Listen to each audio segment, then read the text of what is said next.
Mesdames et messieurs, c'est terminé pour le chef d'État ivoirien, M. Alassane Dramane Ouattara.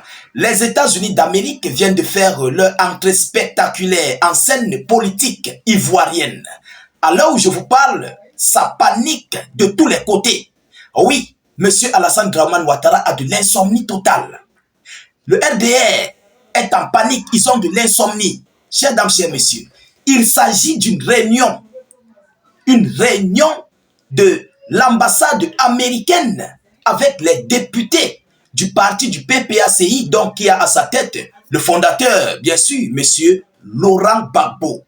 Oui, Washington décide de travailler avec Laurent Gbagbo. Vous savez, il y a un langage qui dit « L'ennemi de mon ennemi ne peut pas être mon ami ». Je vais en venir. M. Alassane Dramane Ouattara, ami de M. Emmanuel Macron, ami de M.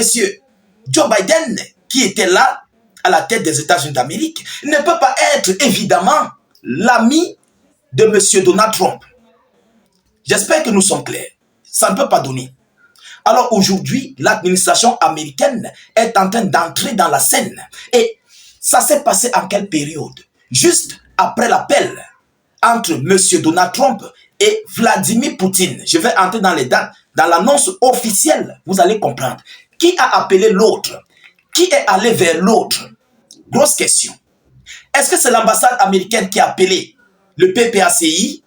Est-ce que c'est le parti de M. Laurent Gbagbo qui a appelé, qui est allé vers l'ambassade américaine? Grosse question. C'est ce que nous allons savoir. Et vous allez trouver la réponse de ce qui va se passer dans les prochains jours à venir. Mesdames, Mesdemoiselles et Messieurs, l'heure est grave sur le RDR à l'heure actuelle. Alors, voyons voir ce qu'ils se sont dit, ce qui s'est passé. Et vous savez que tant que M. Alassane Dramane Ouattara est au pouvoir, les pays de l'AES n'auront jamais la paix. Il faut le savoir. Et vous savez que depuis belle lurette, la Russie dénonce les actions, les multiples actions que M. Ouattara a émises envers ses opposants. Il a banni M. Laurent Gbagbo, il a banni M. Soro Guillaume, il a banni M. Tidjane Thiam, il a banni tous les autres. Mais pourquoi? Pourquoi? Et la Russie avait commencé à dénoncer. La Russie et les États-Unis d'Amérique suivent désormais de près l'histoire politique, plus précisément ces élections ivoiriennes. Mesdames et messieurs, nous allons entrer dans les profondeurs. Je vous prie, vous qui nous suivez, de partager massivement la vidéoconférence partout à travers le monde. Mettez-la dans tous les groupes possibles. Que vous soyez n'importe où, dans tous les 4 coins du globe, mettez cette vidéo dans tous les groupes possibles. Je vous en prie. Je vous en prie, partagez au maximum. Mettez beaucoup de j'aime. N'hésitez pas, s'il vous plaît, de mettre suffisamment d'avis en commentaire, même si vous n'avez rien à écrire. Mettez salut, état d'urgence et abonnez-vous pour ceux qui ne sont pas encore abonnés. Alors, l'information nous provient d'où? Ça nous sort d'où, mesdames et messieurs? Ça nous sort de l'infodrome. Oui, l'infodrome. Mesdames et messieurs, le parti de Laurent Gbagbo s'en remet à l'administration Trump. Le parti de Laurent Gbagbo, le PPACI, s'en remet à l'administration Trump. Vous comprenez? Alors, qui est allé vers l'autre? C'est ça que nous allons voir. Le parti de l'ancien président mise sur l'influence américaine pour peser dans les négociations politiques et faire évoluer la position du gouvernement ivoirien. Alors, en d'autres termes, qu'est-ce que cela veut dire? Washington vient faire une force de dissuasion sur le RDR, plus précisément sur M. Alassane Dramane Ouattara et son administration. Est-ce que vous avez compris? C'est une force de dissuasion que Washington veut apporter à tous les opposants, plus précisément au PPACI, contre M. Alassane Dramane Ouattara. Je vais entrer en profondeur. Vous comprenez? Alors, qu'est-ce qu'ils nous disent à la suite? Les députés du Parti des peuples africains, Côte d'Ivoire, PPACI, ont été reçus lundi 18 février 2025 par l'ambassadrice des États-Unis à Abidjan, Jessica Davis-Bach. La délégation était conduite par l'ancien ministre Émile Guirieoulou. Ah, le nom est dur, hein, les Ivoiriens, excusez-moi, c'est pas facile. Voilà, député de Guiglo. Cette rencontre de 2 heures à l'initiative de la diplomate américaine, à l'initiative de qui? de la diplomate américaine qui a appelé les députés, qui a reçu les députés à l'initiative de la diplomate américaine. Vous pouvez comprendre, mesdames et messieurs, ce n'est pas moi qui le dis. Ce n'est pas moi qui le dis. Alors, elle intervient dans un contexte marqué par des débats tendus autour de la commission électorale indépendante CEI et de l'éligibilité de plusieurs leaders de l'opposition, donc l'ancien président Laurent Gbagbo. Mais pourquoi c'est Laurent Gbagbo qu'on a choisi pour avoir une rencontre avec les députés de M. Laurent Gbagbo, sa délégation? Évidemment parce qu'il fait partie de la boîte de la Fédération de Russie, il fait partie du panafricanisme, il fait partie des idéologies de la libération de l'Afrique, il fait partie de ceux-là qui combattent contre l'Occident. Est-ce que vous avez compris? Est-ce que c'est clair? Oui, Laurent Gbagbo, c'est un panafricain. Laurent Gbagbo soutient les pays de l'AES. Vous comprenez? Avec Laurent Gbagbo au pouvoir, les pays de l'AES ne souffriront pas. Ils ne vont pas souffrir. Il n'y aura plus de guerre. Il n'y aura plus des infiltrations, des envois de terreau. Il n'y aura plus ça. Et vous savez, cet appel entre Vladimir Poutine et M. Donald Trump, qu'est-ce qu'ils se sont dit? Il y a beaucoup de choses qui se sont dites à l'intérieur.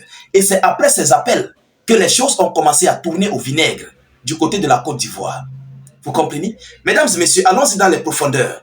Alors, selon les sources proches du PPACI, les échanges avec l'ambassadrice Jessica Davis portaient sur la situation sociopolitique du pays et les perspectives électorales de 2025. Donc, en d'autres termes, ils ont donné le calendrier de ce qui se passe par rapport aux élections. Ils ont remis cela aux États-Unis d'Amérique. Vous comprenez? Alors, les députés du parti de l'ancien président ivoirien ont exprimé leur volonté de voir Washington jouer un rôle d'arbitre dans la crise liée à l'éligibilité de leurs leaders, alors que leurs multiples sollicitations auprès du gouvernement ont essuyé une fin de non-recevoir. Il dit, je cite, « Nous avons discuté de la nécessité d'un processus électoral inclusif et transparent.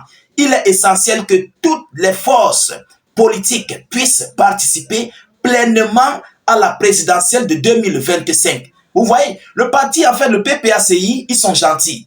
Ils sont clairs aux yeux du monde. Ils veulent que tout le monde participe aux élections. Ils ne disent pas que non, on n'a pas besoin des autres, on n'a pas besoin. Non. Tout le monde, c'est comme, en fait, une course de PMUC. Vous connaissez le PMUC, la course des chevaux. Tout le monde doit participer. On classe tous les chevaux. Que le meilleur gagne. Et évidemment, sur le terrain, le PPACI est incontournable. Ah oui, le PPACI est incontournable. Qui bannit le PPACI veut à ce que la Côte d'Ivoire soit complètement dans un show total. Quiconque bannit le PPACI aura besoin de voir la Côte d'Ivoire dans un show incroyable. Pour ne pas employer le terme. Vous comprenez? Alors, mesdames et messieurs, donc Washington a donc vu, pour trancher cette affaire et vu ce qui se passe, ce qui nuit d'ailleurs, parce que grâce à Alassane Dramane Ouattara, son allié russe et ses alliés africains des pays de l'AES souffrent énormément avec les terreaux et djihad envoyés par le régime ivoirien. Donc, en d'autres termes, il faut éradiquer, il faut enlever, retirer ce monsieur-là. Et qui peut le faire? Qui peut mieux gérer, qui peut mieux s'entendre avec les pays de l'AES? C'est M. Laurent Gbagbo. Parce que, il faut le dire, Tidjane Cham était l'un des alliés. Bon, il est un allié américain, mais il était plus du côté de Joe Biden. C'est comme je vous ai dit au départ, l'ennemi de mon ennemi ne peut pas être mon ami. Je vous ai dit cela au départ. Alors, c'est ce qui se passe. C'est pourquoi, vous voyez, Washington a centré sur M. Laurent Gbagbo, plus précisément sur son administration. Vous comprenez, mesdames et messieurs? Alors, qu'est-ce qu'on nous dit à la suite? Il est essentiel que toutes les forces politiques puissent participer pleinement à la présidentielle de 2025, a confié à l'Infodrome, un député membre de la délégation. La représentante de l'administration Trump en Côte d'Ivoire a pour sa part indiqué avoir pris note. Elle a pris note des doléances et rappelé la position traditionnelle des États-Unis d'Amérique sur la nécessité d'un processus électoral transparent et inclusif. C'est clos. Le dossier est clos. Le dossier est clos. Monsieur Alassane Dramane Ouattara fait partie des démocrates. Vous comprenez? La France, Emmanuel Macron, tous ces gens-là, Joe Biden, sont les démocrates. Mais monsieur Donald Trump est un républicain. Il veut travailler avec les républicains, il veut travailler avec les panafricains, il veut travailler avec un monde multipolaire. C'est pourquoi il s'est allié à la Russie. Vous voyez? Maintenant, en Afrique, plus précisément en Côte d'Ivoire, il ne faut pas que les biens des Américains soient en danger. Vous comprenez? Et vous savez que la Russie, dans ses idéologies, son rôle, c'est de combattre l'Occident en Afrique. C'est pourquoi vous avez vu, la Russie a banni. Ils ont tout fait pour aider les pays de l'AES et ont banni l'Occident dans l'AES. Ils ont tout fait. Ils sont en train de mettre sur pied un mécanisme du côté du Congo. Ils sont en train de mettre sur pied le nouveau mécanisme en Côte d'Ivoire. Dès que la Côte d'Ivoire serait sauvée, automatiquement, les pays de l'AES seront dans la paix face au Tero et au Djadja. Le coup de fil entre Donald Trump et Vladimir Poutine a beaucoup parlé. Et vous savez que M. Vladimir Poutine a besoin de la paix des pays de l'AES parce qu'il veut beaucoup collaborer là-bas. Et pour collaborer avec eux dans la paix, il faut influencer M. Alassane Dramane Ouattara par une force américaine. Et nous savons qu'il peut le faire. C'est Donald Trump. C'est lui. Parce que pour Vladimir Poutine, M. Ouattara va prendre à la légère. Vous comprenez? Mais face à Trump, il serait obligé de dire ce qu'on demande. Ça, je vous garantis. Mesdames, Mesdemoiselles et Messieurs, l'heure est grave sur le RDR. Ça tremble, ça crépite. Alors je vous parle, ils ont de l'insomnie. Nous continuons de suivre cette actualité le plus près que possible. Nous ne manquerons pas, bien sûr, de vous donner des informations à la suite de cette actualité. Mettez beaucoup de j'aime, partagez la vidéo dans tous les groupes. Abonnez-vous si vous n'êtes pas encore abonné. Mettez suffisamment d'avis en commentaire et surtout, je vous reviens tout à l'heure pour une prochaine série d'actualités. Soyez encore salués une fois de plus. Ciao, ciao.